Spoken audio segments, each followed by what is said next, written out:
Assalamualaikum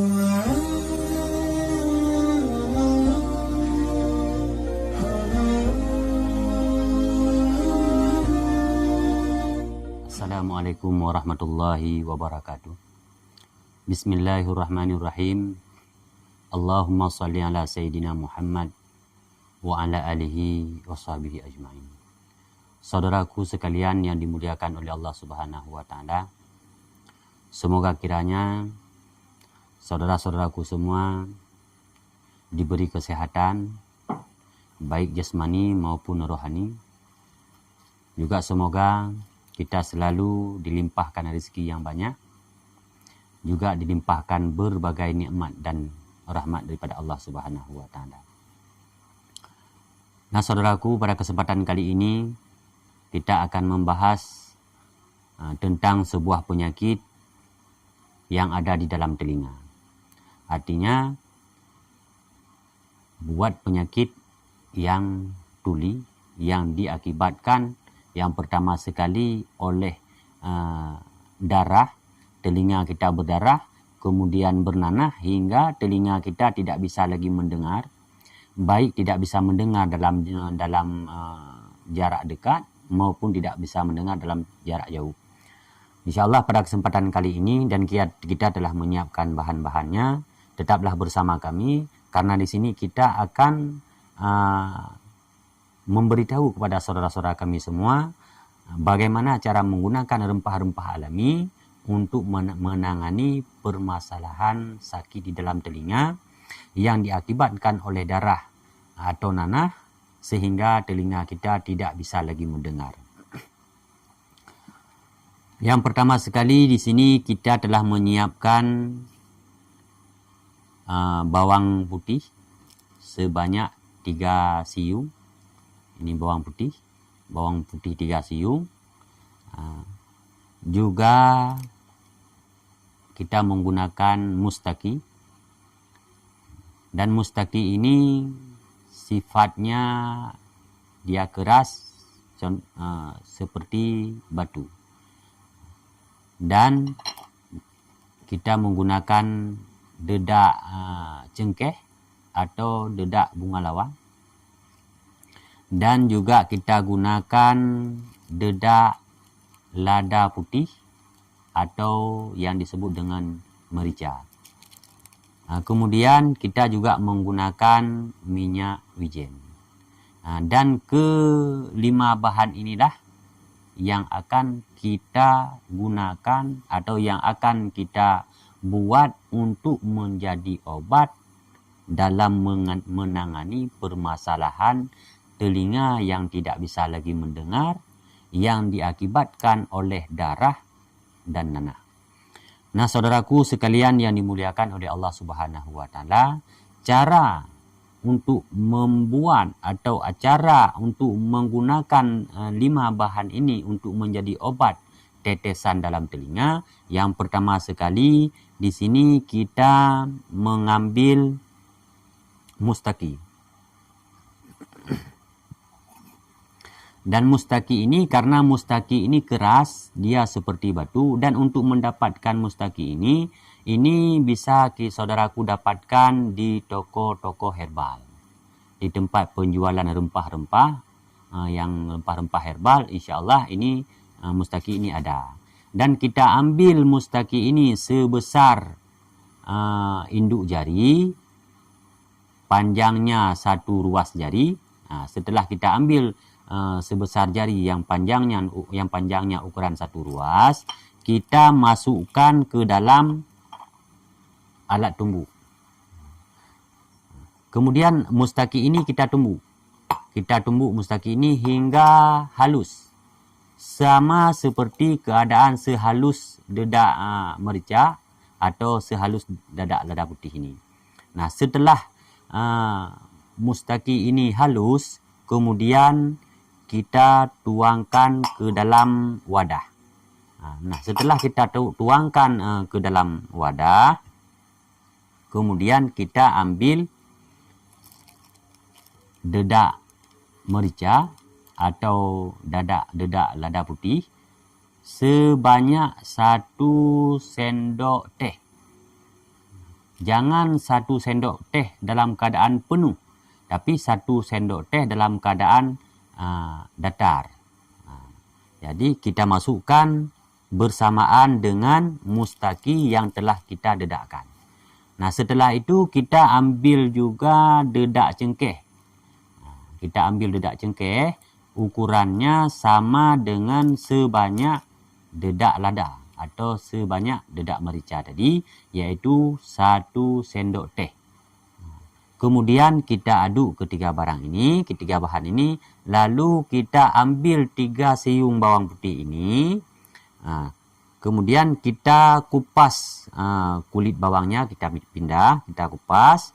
Setelah itu kita juga mendedakkannya, menghancurkannya.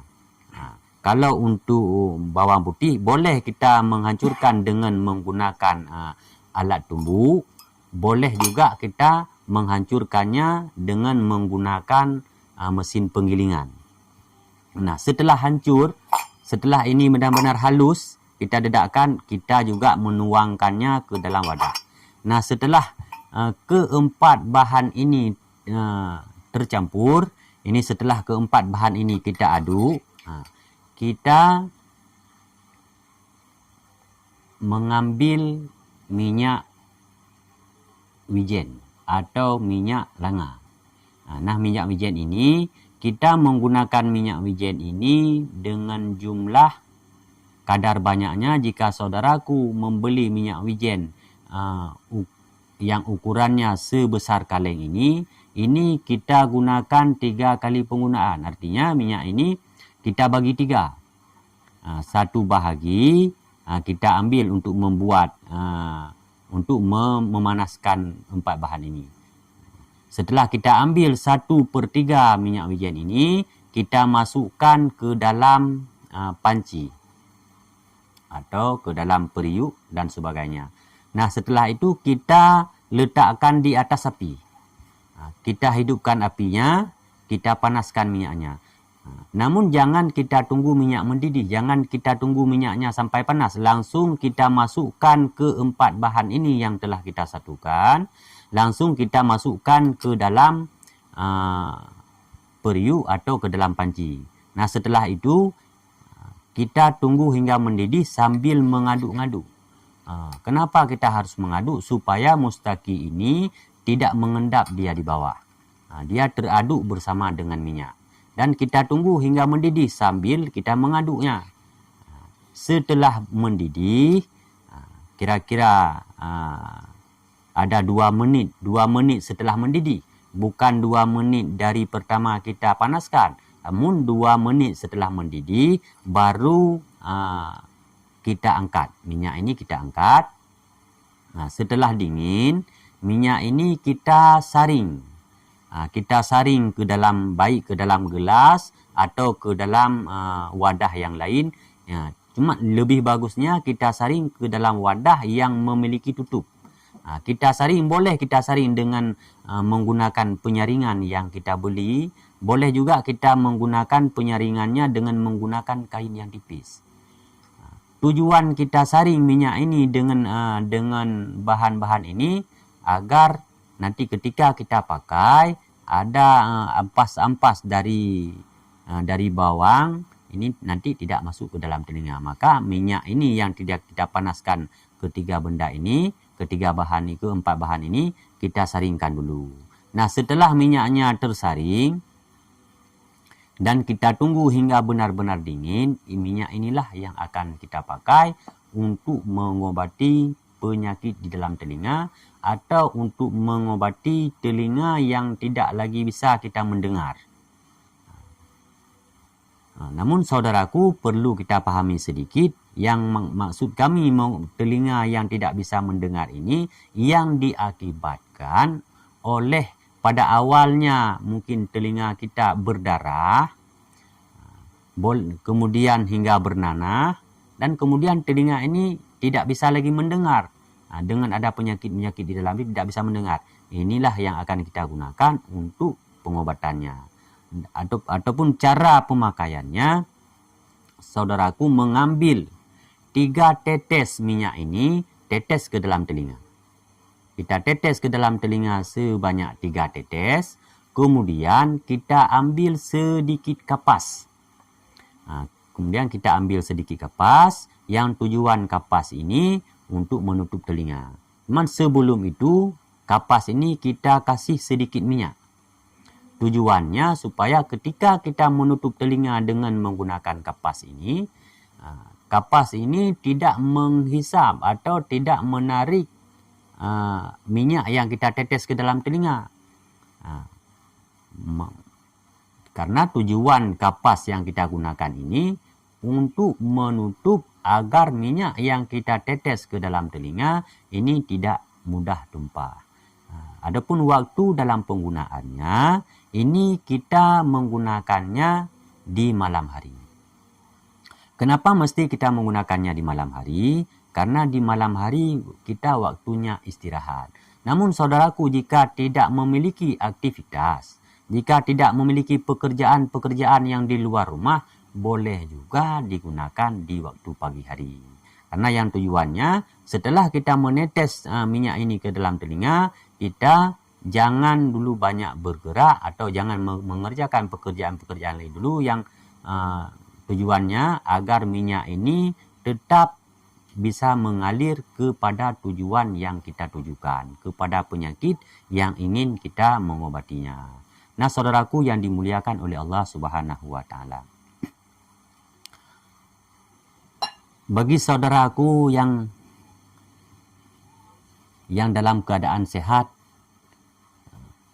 maka marilah kita jaga kesehatan dengan mengkonsumsi atau dengan memakan makanan-makanan yang bergizi ataupun obat-obatan secara herbal. Tujuannya adalah untuk terus menjaga kesehatan. Karena menjaga kesehatan ini jauh lebih mudah daripada kita mengobati setelah sakit. Namun bagi saudaraku yang saat ini mengalami kesakitan atau mengalami sebuah penyakit, janganlah berputus asa. Jangan berkecil hati. Masih banyak jalan keluar untuk mengobati, karena tidak ada suatu penyakit pun yang tidak ada obat, karena hanya satu saja penyakit di dunia ini yang tidak obat, yaitulah kematian. Namun selain daripada itu, kita masih memiliki sejuta harapan. Hanya saja kita butuh ikhtiar. Kita butuh sedikit usaha agar kiranya Allah mengobati penyakit yang kita derita lewat daripada usaha kita sendiri. Nah, bagi saudaraku yang memiliki permasalahan tentang telinga yang tidak bisa lagi mendengar, yang diakibatkan oleh darah dan nanah, cobalah berusaha, cobalah berikhtiar dengan media, dengan rempah-rempah atau dengan bahan-bahan yang kami praktekkan ini. Semoga kiranya diberikan kesembuhan oleh Allah Subhanahu wa Ta'ala. Dan kepada saudara-saudaraku sekalian, bila saudaraku setelah melihat tayangan ini, setelah melihat video ini, merasa ada manfaatnya di dalam penyampaian kami, merasa ada hikmahnya, ada ilmu yang dapat dipetik, mohon kiranya untuk terus mendukung kami dengan cara yang pertama mensubscribe, juga komen serta dibagikan, supaya yang pertama sekali saudara-saudara kita yang lain pun dapat mengambil, dapat memetik ilmu atau dapat mengambil natijah dari apa yang kami sampaikan, dan channel ini pun bisa berkembang dengan baik. Karena dengan berkembangnya channel ini dengan baik, insya Allah lewat media ini, lewat channel ini, kita selalu berbagi pengetahuan-pengetahuan yang kami miliki seputaran pengobatan yang menggunakan tanaman herbal. Dan kepada saudara-saudaraku sekalian, semoga kita selalu dalam sehat-sehat saja, dimudahkan rezeki dan dilimpahkan berbagai rahmat dan nikmat oleh Allah Subhanahu wa Ta'ala. Mungkin dalam kesempatan kali ini hanya ini yang dapat kami sampaikan, dan lebih dan kurang kami mohon maaf. Wassalamualaikum warahmatullahi wabarakatuh.